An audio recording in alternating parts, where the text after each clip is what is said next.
Good evening, ladies and gentlemen, and welcome to the Stephanie Stevens Show. Today on my show, I'm going to be talking to a young immigrant, um, Eva Simone. Um, I'm going to let her tell her story, but today we are going to be talking about immigration, advocacy, and her challenges of coming to Canada. Um, Looking for a better opportunity and a better understanding, and just a place that she thinks um, has an opportunity for her to just be herself and a place to call home. And I asked her because, in this pandemic time, we're having such issues with um, so many of the marginalized programs. And so I asked her to come on my show so she could just explain it to us in a more understandable way of coming from a person who looked at Canada as a place to call home. So, how are you today, Eva? I am well. Thank you, Stephanie, for having me. And any contribution that I can give is meaningful to me because we still have to acknowledge how folks, folks that do not subscribe to the conventions of male-female binaries, Mm-hmm. outside of that, are still marginalized even within communities. So thank you for this opportunity, and I hope that we can use this platform as a way of having that conversation. Okay. So, like I said, is I want to thank everybody for tuning in to Pronoun TV, the Stephanie Stevens Show. Today, we're just going to educate and inspire others about certain things, about issues that concern us as the LGBT Two Spirit pronoun community. So the reason I asked Eva on is because I think that she can give us a clear understanding of where she is within this group and the fact that we need to keep having these conversations because our voices aren't being heard, because nobody ever addresses the fact of the government, immigration, racism within immigration, and the people that are making the decisions about marginalized people's lives that might not be sometimes on the up and up. Because for me, I think that marginalized people need some sort of an understanding, some sort of compassion and humanitarian um, way of life. This is something Canada says that it does, but we keep coming up with these certain issues time and time again that these marginalized people, in a sense, what they call us marginalized, um, in a sense, being denied certain services, being denied certain rights. And this is the place that you come to. Canada is the place that you come to and you want to call it home. So, Eva, can I just first ask, how do you identify so our audience is clear that we understand where you are with your voice in this conversation? The intersections that I focus on is Blackness, transgender, and woman. So Okay. those are the intersections that I identify as Black, transgender, woman.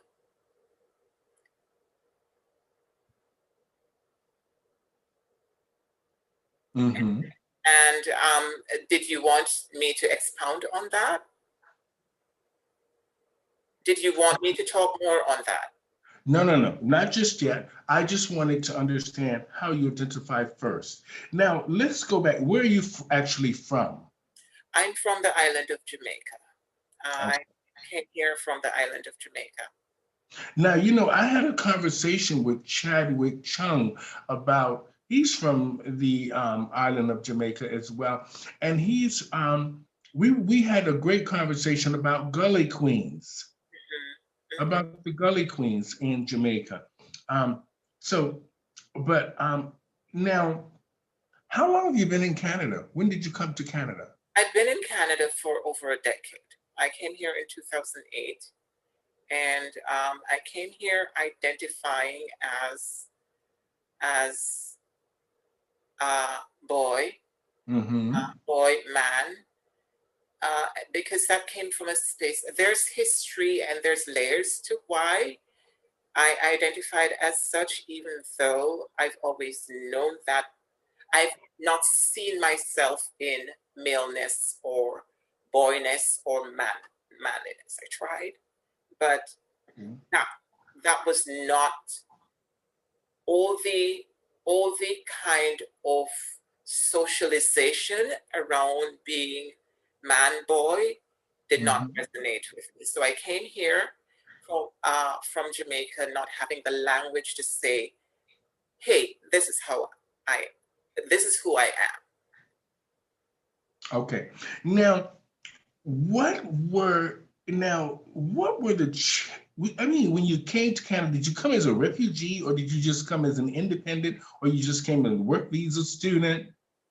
I came here as a refugee because the way that I navigated spaces in Jamaica, Mm-hmm. um, I always knew that on some levels, besides the kind of microaggressions around queerness, for people who do not subscribe to heteronormative male-female identities and gender binaries and sexual orientation, I was vulnerable to a certain kind of violence, and I was always aware of that Mm-hmm. at any time that violence could come to a head. So I knew that I didn't want to. Jamaica was not the place that I want to be, Mm-hmm. uh, because was not I was not enabled to live my authentic self. Okay. Now, when you say you came as a refugee, did Canada welcome you with open arms, or was there a, a process that you had to go to be declared? I guess that's what I would say, or just be accepted as a refugee. There's a process, and it's a long process. I don't know how much of that has changed since I've been here in 2008. But when when you come, the burden of proof is on you, and it makes sense that because on the level that you want to be sure that people are authentically coming here for the reasons that they say that they are, but within Mhm. that, I feel like there's a level of um, a level of um, the burden of proof piece can be tricky when sometimes you don't even have support from the people from the country that you're coming from. So Mhm. that's a layer, that's a big barrier for a lot of people to come here and and uh, make a refugee claim and not being able to support their claim because of the structures, the social structure from the countries that they're coming from. Okay.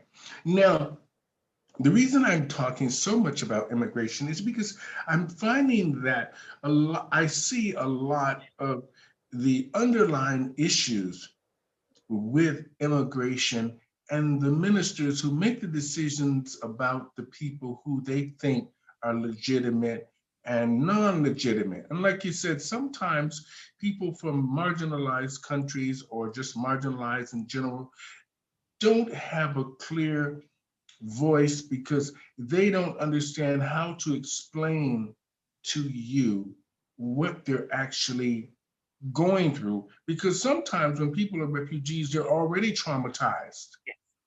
Yes, and And in telling that story, there can be a re-traumatization that happens. so now, and for me, when I first came to Canada, I came with a work visa and everything progressed from there. So I was okay in a sense of, but I still had to jump through a few hoops to get what I needed to get. Yes. And to this day, it's even after, being a permanent resident and all, you still are jumping through hoops to just sort of have a voice and sort of obtain what they call the Canadian dream, freedom of religion, of freedom of just expression, and just freedom to just be who you are.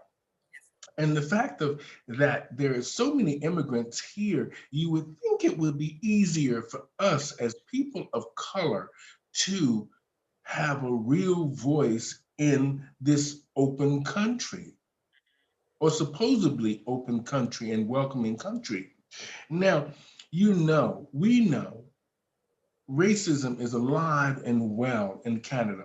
We always pretend because they welcomed us as immigrants, but sometimes we just have to say it the way it is.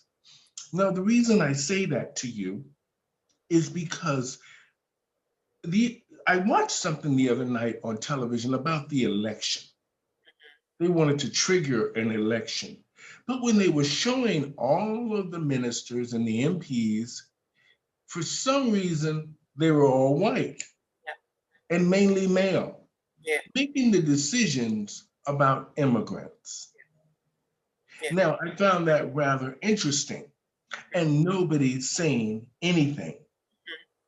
Now, I also find it rather hard that you, as a Black trans woman, me, just in general,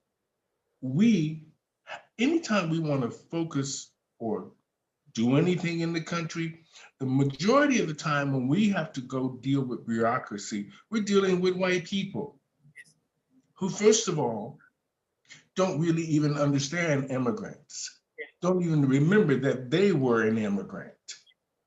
Yeah.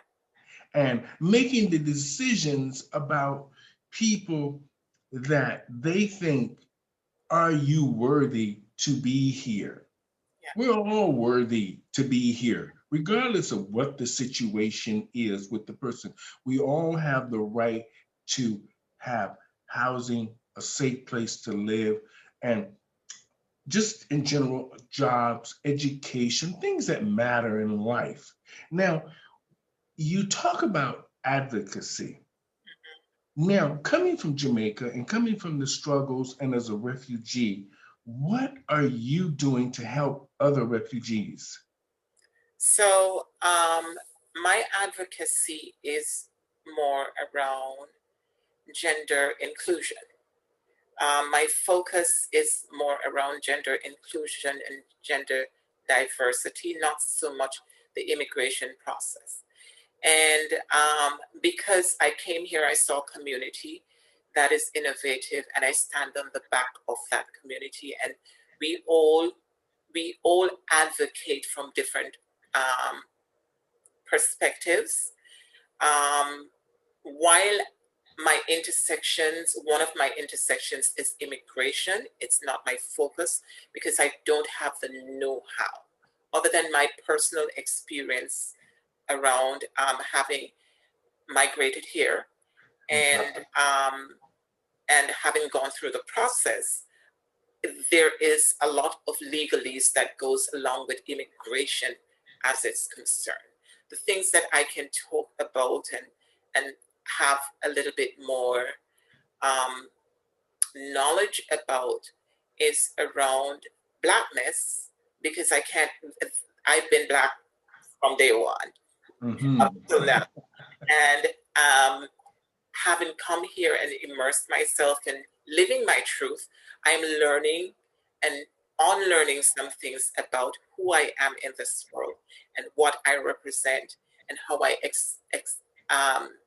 experience myself from a position of gender identity. So with regards to immigration, I might not be the best person to speak on it outside of my personal experience. Okay. Now, I like the fact that you made that was very clear. And I love that because it made me understand exactly it answered the question exactly. And Thank you. And now, when you look at immigration in a sense, do you think immigration, I mean, just from your personal experience, let's say when you first met the first security guard or the first minister or the first judge, what was your first impression of you coming to Canada? That I'm at the mercy of someone and that I don't have autonomy, and that because of the power structures and the power dynamic of that person who has to validate my story, even though for me it's a real experience. Mm-hmm. It's a real experience that in those moments of even getting an appointment with an immigration is re-traumatizing, because the idea that here you are in a country that is offering you some level of safety. Now you have to convince this other person that you need to be protected. And that is daunting. That in itself is a kind of pressure that no one should have to go through, for Mm-hmm. the reason that your life is at stake. Okay. Now, because the reason I'm asking these sort of questions is because I find that these questions are what's missing in a lot of the conversations, the in-depth truth about coming to Canada or immigrating to any country. And Yes, there's a person, regardless if it's a judge or a minister or immigration officer, whoever is making the decision about your life and the value of your life. yes, Because the value of your life comes down to that story that you told. yes, And for you to constantly be fighting with someone through years of like you said, a long process is very concerning in a mm-hmm. sense, for you to tie this person's life up Yes, for years. Because number one, you would think immigration, like you said, would be more compassionate yes, and understanding and welcoming, but yet they say we're understanding and welcoming, but yet there's a roadblock because the first thing they say is we don't believe you. yes, Because we've been to Jamaica, we've had parties in Jamaica, we danced in Jamaica. We don't see violence on TV from Jamaica and the trans community. We don't see violence on TV for this and that. We have friends that live in Jamaica and all these kind of things. Now, and they try to make a rash decision from that.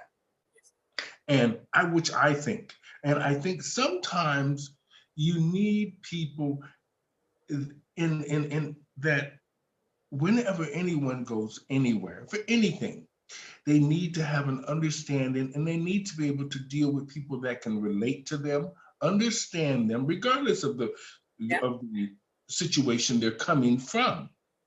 Now, I wanted to talk to you about the Gully Queens in Jamaica.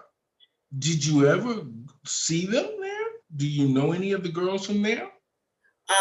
No, the first time I came across that uh, that story, that video of what it broke my heart. It broke Mhm. my heart because I didn't realize how entrenched um, the kind of transphobia is in Jamaica, even within from the position of LGBT community, the lateral violence. And just taking a look at that, I I had to acknowledge the place of privilege that I navigated Jamaica from, because I've never had a situation where I was living in a gully, Mhm. and that is quite telling of the kind of depravity that when people identify as trans are faced with. Bad enough, you might be ostracized from your community, from your family, but to be living literally with sore, that is depraved. And it broke my heart to see that. It broke my heart to see that even though they were forced to go underground, they didn't have a choice. It's their life or living underground. They were still facing oppression from the powers that be. And the pushback is that even underground, they would come and find them to oppress them. So that broke my heart. It broke my heart. Like, where do you go if you're a trans person? If even underground where the sewer is, you can't go. That is quite telling of a social construct. You know, it's really sad. Even from where I come from, the United States, people think it's all hunky-dory there and everything is good. With no health care for the trans community, with no real jobs offering to them because whether the way they look or because they don't understand them, even though they're in the land of equal opportunity and abundance, people in other countries see America as oh, they have everything, this and that. And this is not necessarily true. A lot of the times, the trans community, and no matter where it's from, are very marginalized. They live below the poverty line, and they're doing a hustle every day, whether it's escorting or whether it's trying to do the drag shows or whatever they're trying to do to just make a living and fit in. Yeah. And this is why you see a lot of the hurt around the world, because other trans women can relate to trans women around the world because they understand what they have to do to have their voice heard, to really fit into society. And I think the government hasn't taken a real look because they see maybe sometimes trans women don't look the way that they think that they should look or act. And not every woman in the world is acting proper. Yeah. And this is the way, and then they use the umbrella as you're crazy or your mental illness or you're sick in some way. And sometimes these things aren't true. Sometimes people just need a helping hand without that conversation of who you are and what you are and where you are. Yeah. And this is something I find terribly shocking. Yeah. That we still are fighting the good fight for things. Sometimes our voices are on deaf ears. They're setting up these quick fix programs to try to fix things that are ongoing if they would just sit down and listen. Yeah. And really listen and really understand that sometimes that marginalized people can't speak for themselves and they have to make the proper decisions about people's lives because they're dealing with human beings. Yes. That are fragile. Yeah. And if you really listen to someone and you watch them and you can see that the story sometimes is really deeper than what the outer frame says. Yeah. Yeah. And now, what do you think is needed? What's missing from our voices? People of color, the LGBT two-spirit pronoun community, what's missing? What's missing from our collective voice or the external voices? I think as a collective, because we've been shouting, we have the pride parades, we have all these different functions, we have all these different advocacy groups and people doing things. We keep saying the same thing over and over. So something in our voices aren't being heard. I've seen, in the context of downtown Toronto, I've seen representation, but I would love to see more, because representation, not in a tokenistic way, is meaningful to pushing the conversation and the needle forward, right?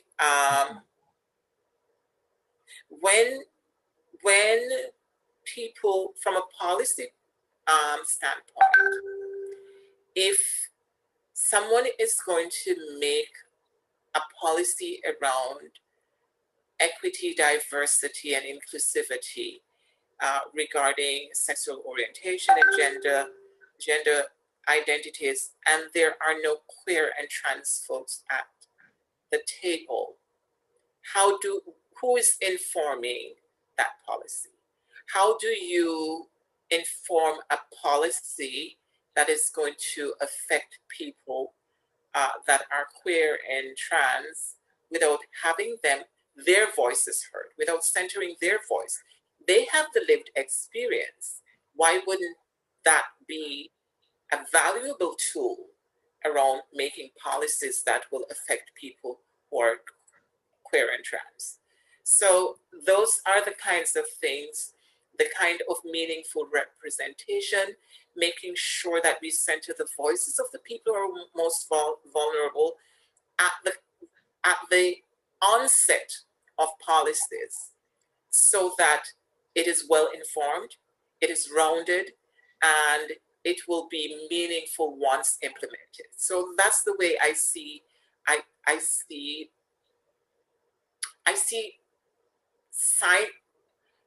some of that happening in Toronto, but I would love more. I would love more, because there's been an expansion from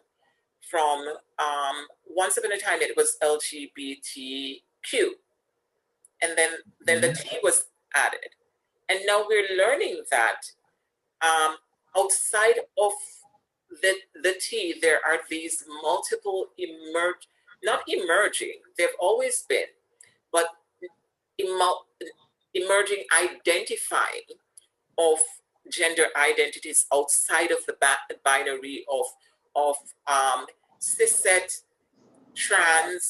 transgender. There is now non-binary, and I say now loosely because they've always been there. It's just that now there's been an evolution of identities. And from that perspective, I feel like internally as a community, we have to be open to embrace expansion, so that in the conventional world outside of LGBTQ community, they could follow suit. If we're still questioning people who are identifying as non-binary or gender non-conforming, why wouldn't cishet heteronormative people question? And it is our inability to kind of sit down and say, okay, so life is not a static, it is always evolving. And with that evolution comes people understanding themselves from different perspective, and we should embrace that. I feel like the unwillingness to evolve from what the ideals that we have been conditioned to believe, that that's the end all and be all, is the main thing within community. That is, that lateral violence piece is the drawback with regards to sexual orientation and gender identity. Now, well said. You know, I like what you said at the beginning of it. We need visible representation. Visible. So when we're looking at people on a panel who are making the decisions about our lives, a lot of those people need to look like us. Yes. Or have had our experiences or lived our experiences, and understand that. Not somebody that's bureaucratic and just says, this is the law and this is the way it is. Because the law is interpreted the way we interpret it as human beings. Yes. Now, what I also found lacking is, like you said, the representation of, yes, we have LGBT lawyers, doctors, and politicians, but you very rarely see them speak up for the LGBT two-spirit pronoun community on a continuous basis, which always should be able to keep our voice in the media or at the forefront of news. What's happening now? And you don't see this so much in a big city like Toronto with a huge LGBT community.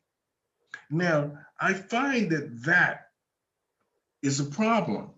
And I also find that now that that our community, in a sense, was so big and had so much abundance and had such a big voice for quite a few years.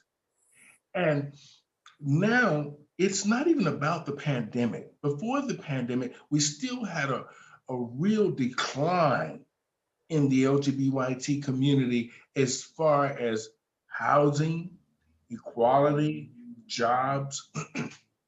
The village itself has destroyed itself with the non-policing thing. What do you think about that?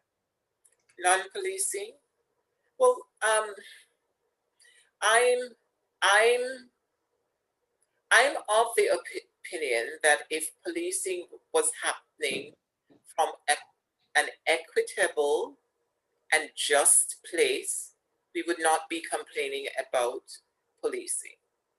There are people within our community who are over policed.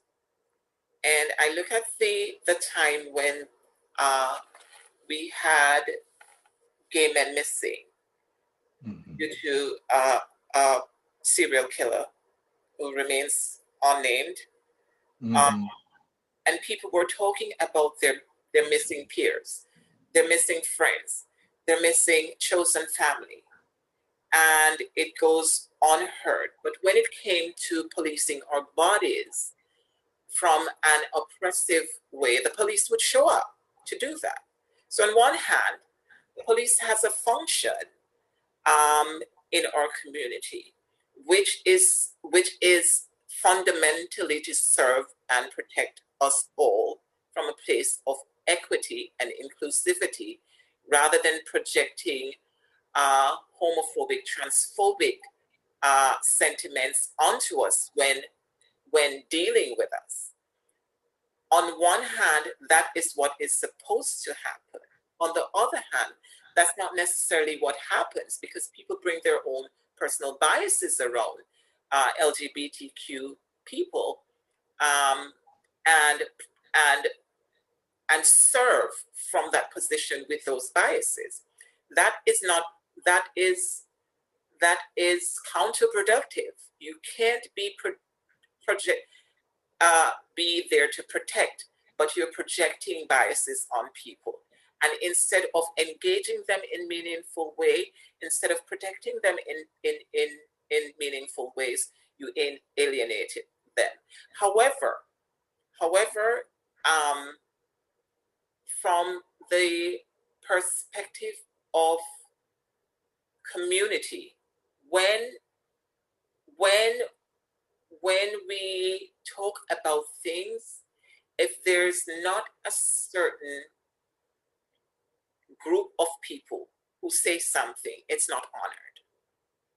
So we have to find a way to from a policing perspective, to change the culture that it has, the organizational culture that it has had historically regarding LGBTQI bodies, but also delve deeper from the different intersections that LGBTQ people navigate life, because we're not a monolith.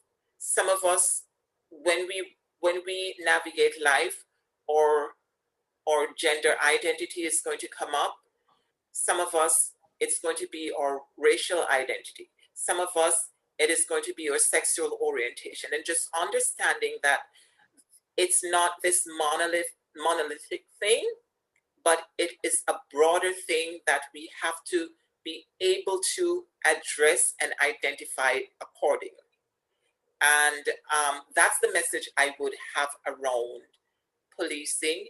The culture of the organization has to change with regards to race, gender, sexual orientation, because there's still oppression being felt and not heard by the organization itself. Okay.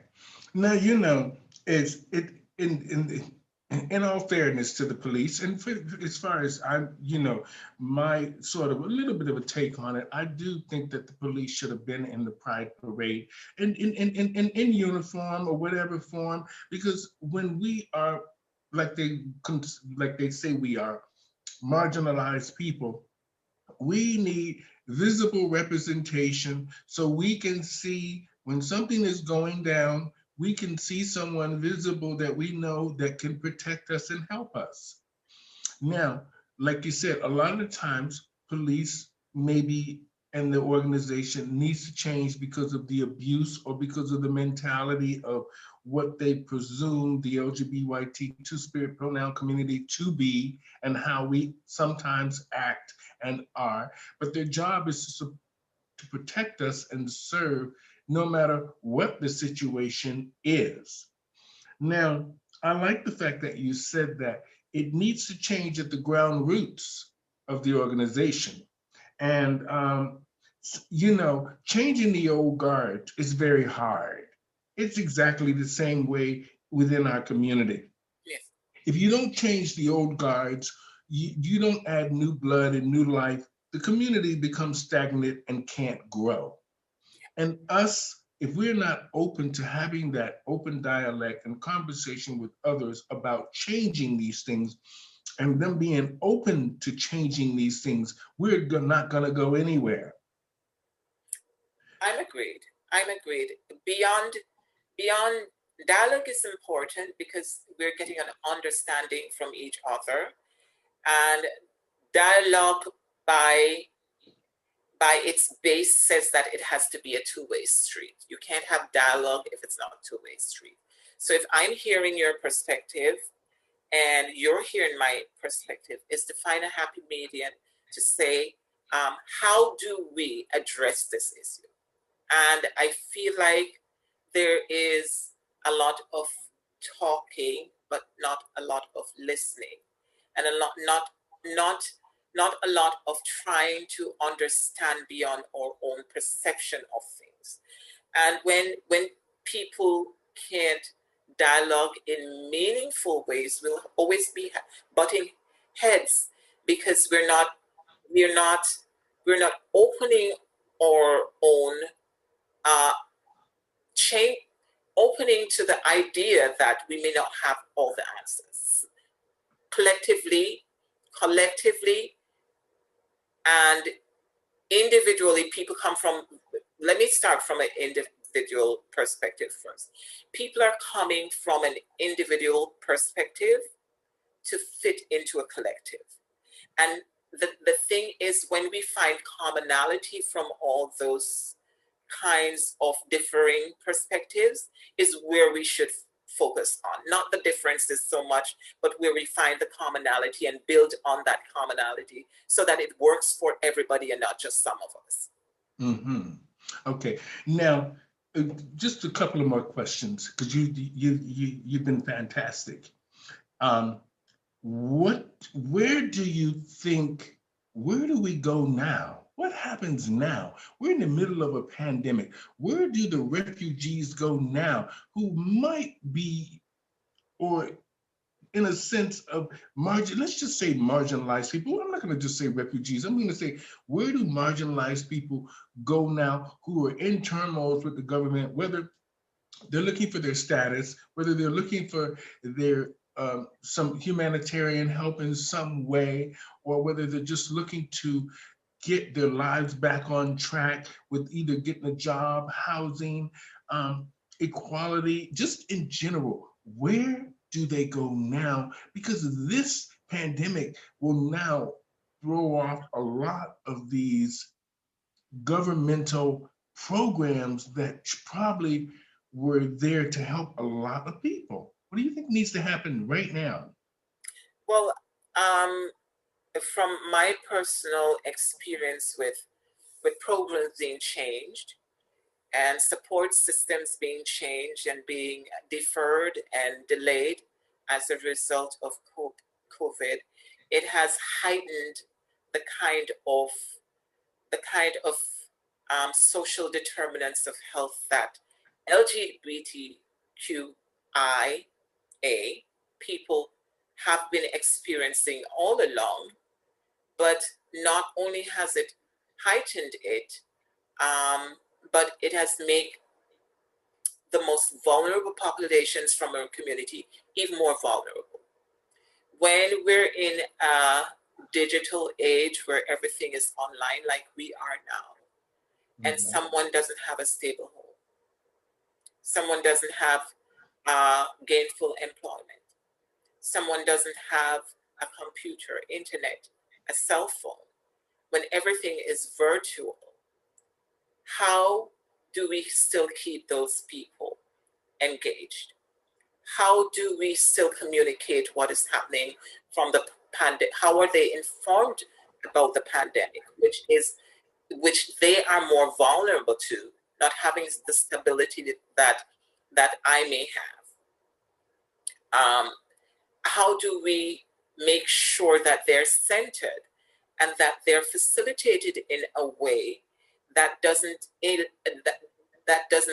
deny them the basic rights that they have? How do we make sure that we support their mental health? Those are the conversations I think is needed to be had, because it's not the people who can come home to an apartment, has a key to come home to an apartment that is more vulnerable. It's the people who don't. It's the people who have a medical appointment and can't communicate with their doctor because they don't have a cell phone. Someone who has used the support system in community where they would get a meal, but because of COVID, that support system is no longer there. Someone who, because of the situation around COVID, can't go to walk into a shelter without testing for COVID, don't have the facility, don't have nowhere to go to get tested before they come in, and are therefore further disenfranchised, further disconnected from community, disconnected from support, disconnected from information that is important to keep them safe and alive. What are we going to do? How are we going to make change what we've been doing conform to the new normal of coping with a pandemic and keeping people safe? How do we do that? You know, you raise a lot of great questions, and I'm going to hashtag this on the immigration website and on the Canadian government's website so they can watch this show and understand that they're going to have to do a lot better by us. And we're going to have to do a lot better for ourselves, having a bigger voice and making sure that our voices are heard and that we keep up the good fight to make sure that you, them, us, we understand each other and we're being heard. Yeah. And instead of this year after year, month after month, prolonged, like you said earlier, sore that just constantly keeps festering and staying there and never healing, all because someone from either politically, government, or someone who makes the laws is sometimes just making quick decisions about people's lives and trying to just get them out of their office because they want them to just go away. Now, I really enjoyed talking to you, Eva. You made sense with a lot of things, and I think we covered a great ground of work here and things that we need to do. I would love to have you back again on a panel with a couple of the other trans women, because you brought up some things that I think that all of us could have a more open and viable conversation to where we can educate each other on the panel. Um, a group of us as a panel can have a voice to sort of inspire each other and help each other and inform each other and in ways that can help our community in a whole. And I just want to say thank you for coming on the show today. It was great meeting you. I'm glad I got to meet you and talk to you after all these years of seeing you walk around and look beautiful. I now know that Eva Simone is fabulous. And I just want to say thank you again for coming on to the show. Um, I just want to just say this in closing, just a few words of encouragement for our community that is really, I'm sure you see it. I don't have to tell you.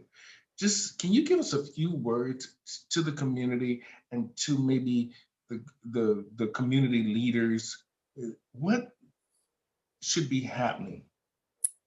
So, firstly, I want to acknowledge that I stand on the back of people who came before me and have been doing the work long before I came here and are still doing the work.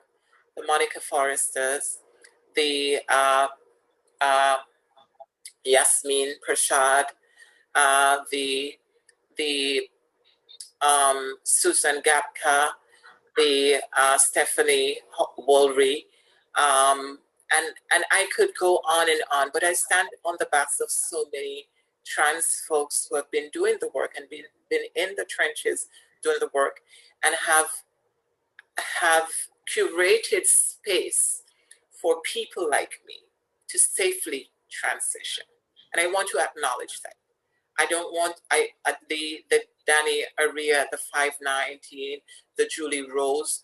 Those are powerful women who have been doing the work and continue to do the work even in a pandemic. So I want to acknowledge them for what they have done and laid the groundwork so that someone like me can be where I'm at right now.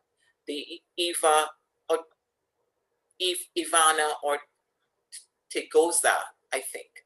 I hope I didn't botch her name. But I just that is our home. The people who came before us should never be left out of the conversations that we have around these things, because besides having the lived experience, they also have the actual know-how to move forward. They're seasoned in what they do. They laid the groundwork. So we need to honor that, but also utilize the kind of information and the education that they have around all of this so that it is well informed, so that the next trans person who transition can see the value in immersing themselves in community rather than transitioning on their own, knowing that we still have community, but be interested to invest in community because other people have invested in it so that we could be here. So that is the way forward. Making sure that people are carrying the torch when the people who came before us can no longer carry it. I feel like that's the way forward. Wonderful. So I just want to say this to my audience. I just want to say thank you to Eva Simone for being on the show today, explaining to us how it felt to be an immigrant coming from Jamaica and finding her place and calling Canada her home, and advocacy of helping others and understanding that doors must be open and we must have an open dialogue and conversations to make sure that what they say we are as marginalized people, that we obtain the rights as Canadian citizens, permanent residents, landed immigrants, or whatever the situation may be that you are in Canada for, or anywhere around the world that you want to call home. Now, So thank you, Eva, so much for such a great conversation. We will talk again. You're fabulous, and you help educate us and inspired us today. And I take my wig off to you. I'm Thank not you so taking much. mine off. One of us, I'm not taking mine off. So thank you so much for being on the show today. Thank you guys for tuning in to Pronoun TV and the Stephanie Stevens Show. Until next time, over and out, my friends. Thank you. Have a blessed week, everybody. Thank you too. Have a great weekend. Thank you.